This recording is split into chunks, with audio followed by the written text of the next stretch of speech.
అంగన్వాడీలలో గర్భిణీలు బాలింతలకు సరైన పౌష్టికాహారం అందేలా చర్యలు తీసుకోవాలని సీఎం రేవంత్ రెడ్డి అధికారులను ఆదేశించారు. సచివాలయంలో మహిళా శిశు దివ్యాంగులు వృద్ధుల సంక్షేమ శాఖ అధికారులతో సమీక్ష నిర్వహించారు.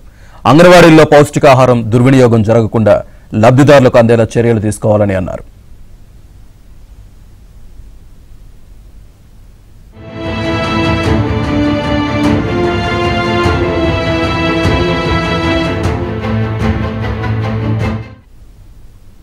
అంగన్వాడీ కేంద్రాల్లో సీసీ కెమెరాలు బయోమెట్రిక్ విధానం ఏర్పాటును పరిశీలించాలని సీఎం సూచించారు.